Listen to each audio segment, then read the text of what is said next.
Royal vault का दरवाजा 25,000 pound से भी ज्यादा वजनी था। फिर भी लुटेरों ने उसे हाइड्रोलिक जैक की मदद से उठा लिया।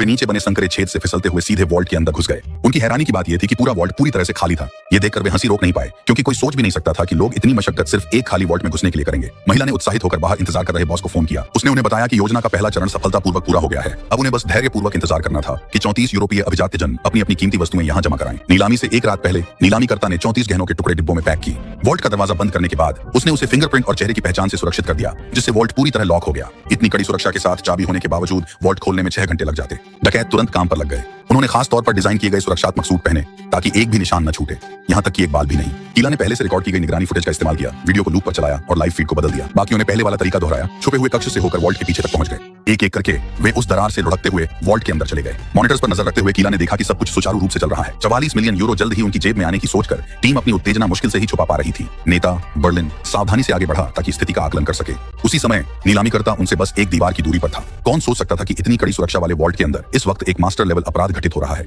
हर गहने का अपना एक पहचान नंबर था, जिससे गिनती रखना आसान हो गया था। संपूर्ण तालमेल के साथ गहने एक एक करके चुराए जा रहे थे। लेकिन बंटवारे के दौरान बर्लिन में बूढ़े आदमी की बहस हो गई।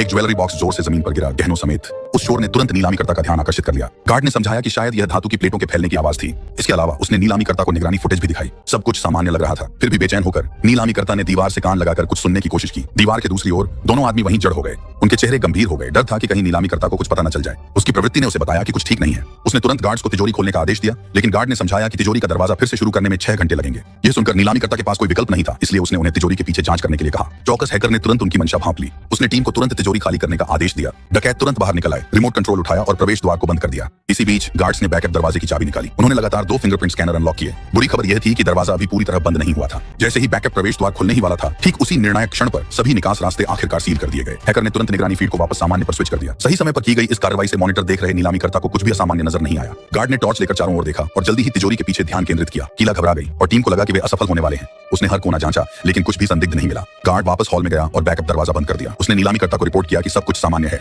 नीलामीकर्ता ने जवाब दिया कि उसने भी वही देखा।